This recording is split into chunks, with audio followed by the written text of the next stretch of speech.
and welcome to Hoop Shooting the Breeze, our show all about the hoop shoot. Each show we catch up with past participants, volunteers, and other friends of the Hoop Shoot program. I'm McKenna Cannon, and joining me today are two of our 2022 BackBoard members, brother and sister duo, TJ and Peyton Cahill. Welcome, TJ and Peyton. Thank you for having us. Thank you. We're excited to be here. It's so great to see you guys virtually. I haven't seen you, TJ, in a long time, and Peyton, it's so nice to meet you. You're both members of our BackBoard, which is our Hoop Shoot Alumni Advisory Board. And that means that you both competed as Hoop Shoot National Finalists. TJ, you competed in 2012, and Peyton, you competed in 2016. So starting with TJ, could you talk or share a little bit more about your journey to the national finals? Of course. So I started competing in the hoop shoot when I was 10, back in 2010. And my first year, I really wasn't into it too much, made it to states for Rhode Island, which is not that big of an accomplishment. There's only one shoot prior to states, small state. I came in third in states when I was 10. Didn't care too much about it then. Following year when I was 11, came in second, and that's when I really started to care about the program and finally realized how great of a program this is. When I came in second, I realized that I really wanted to win states, and the following year, 2012, is when I finally won states, made it to regionals for New England in Portland, Maine, and won that as well, made it to nationals back when it was in Springfield, where I currently am sitting right now. And then my final year after making nationals, I also competed as well when I was 13, hoping to win it all, but ended up falling short at the regional level. Oh man, that's always a devastating blow, but I'm glad that you're back and involved in the hoop shoot. Peyton, how about you? So I kind of had a similar trajectory to TJ. So initially it was just kind of a local fun thing we would like to do in our city. Not many people do it in our local area. So like TJ said, it was kind of more simple to reach states. So I didn't practice much initially either. But eventually, like TJ, I realized that I really wanted to progress to the higher levels. So finally, when I was 12, I made it to regionals and then didn't progress from there. And when I was 13, I eventually made it to the nationals in Chicago. So we definitely had kind of a similar path in that regard. That's great. And I think it's also, it speaks to, I think, a lot of hoop shooters' journeys where, they were just doing it for fun. And then they were like, oh, wow, I've been bit by the bug, so to speak, and I really want to succeed. Like, I want to do my best. And I think that that's awesome that you both were like, okay, now I want to win everything. Like, I'm going to keep coming back. So another question for both of you, beyond the national finals, do you have any, special memories, experiences, or even volunteers that you think on a lot or hold dear? We can start with Peyton this time. I'm definitely grateful for the support of the local lodge. They've been very, very welcoming and very supporting all these years through both of our journeys through the hoop shoot.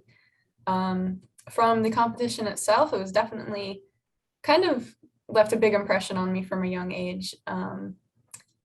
It's a great way to get involved with basketball, with the community, and it's definitely very exciting, especially once you reach the higher levels of the competition as well. Yeah, awesome. How about you, TJ?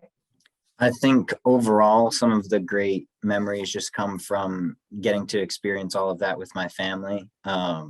Twice at regionals for me, once at nationals, and then going again with Peyton for nationals, and really getting to spend that time together as a family. And then, like Peyton said, the support from the local lodge is incredible. And in between my 12-year-old competition year and my 13-year-old year, so after the year I won nationals, before my 13-year-old year, our lodge local directors were a couple, Mr. and Mrs. Carrigan, and Mr. Carrigan actually passed away after my 12-year-old year. And prior to competing in the local shoot, my final year, his wife gave me his lodge pin, and I wore that for the competition. And I wore that the only time I've ever made 25 out of 25. So that was very special. So I would just like, I really appreciate everything that they did. And she's no longer running the Woonsocket Lodge, but Mhm. she did a great job when she was in charge of it. And I just want to thank her for that. Oh, it's really, really sweet. That's a great story too. Oh wow, that chills. I got a little chills. That's awesome, TJ. Thank you both of you for sharing the story. That's awesome. But now that I know we're meeting virtually, but we are back on the court. Hoop Shoot is happening around the nation, which is really exciting. And I mean, TJ, you've been a member of the BackBoard for a couple of years now. And we're back to the finals this spring in April. What are you most excited for the return to the national finals?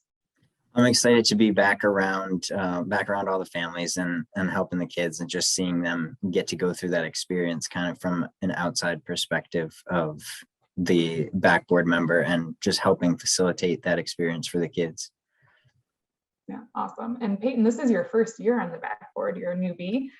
What are you most looking forward to? I'm excited too. So this will be my first chance to experience the program from the other side. I was a participant for many years, and so I'm excited to kind of be on the other side of that. And like TJ said, seeing the excitement of the kids. Worked with kids, I know they have definitely very bright personalities. So it's nice to see, I guess, kind of that wonder and excitement at new experiences they have. Absolutely. That's one of my favorite parts of the finals too, is just especially when they get to the gym and their eyes are just, as big as their face because they can't believe that they're there. So in 2016, Peyton, you were competing as a national finalist, and that is the first year that we had the BackBoard.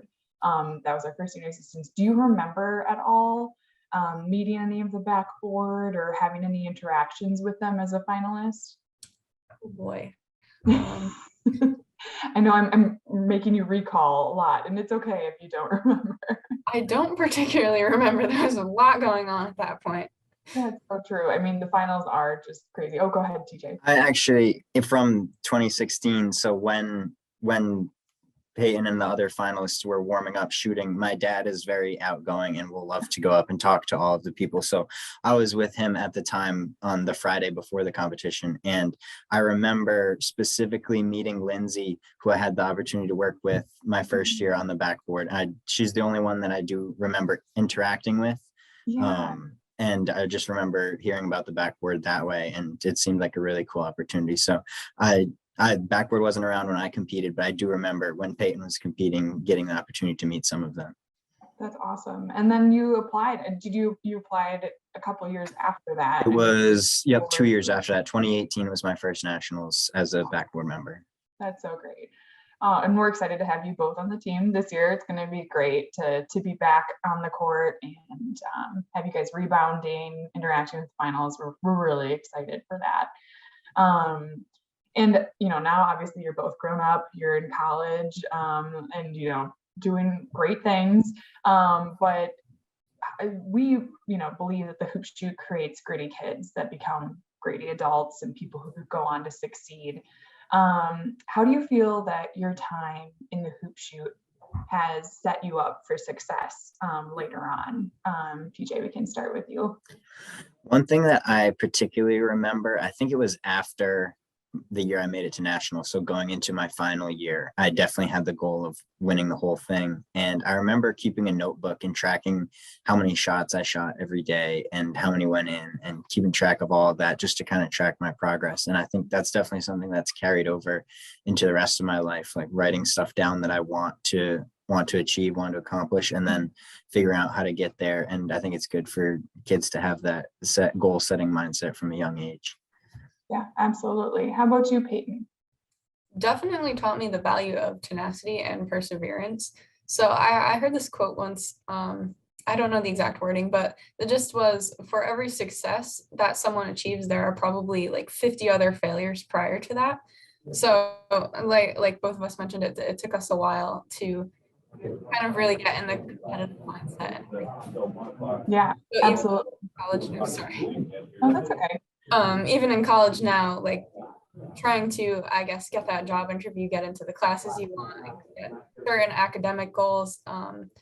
For every success that you see on the surface, there were, I guess, plenty of other things that didn't quite pan out the way you wanted, and it's easy to become very discouraged quickly with that happening.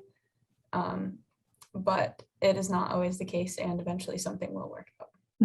Yeah, absolutely. I love what you both shared. It's Hoop Shoot, especially, I think, in terms of youth programs, goal setting is huge. Getting to the next step, getting to the next level. And then also, Peyton, as you spoke to, tenacity, right? Having the drive and the perseverance to make it on, even though it's really difficult. It's really difficult because you have to win. So there's a lot that happens on and off the court. And I'm glad to hear that you've taken some of those lessons on with you. Speaking of lessons, I'm wondering if both of you have any advice for present or future hoop shooters. We can just kick it off with you, Peyton. I guess in terms of practicing, setting a consistent routine will probably help a great deal. It's really hard to implement a certain activity into your routine as a habit. So I guess repetition and really getting that muscle memory in there for the competition, and just knowing that you did the best that you can and put in your best effort is kind of a good thing to internalize as you head into the competition.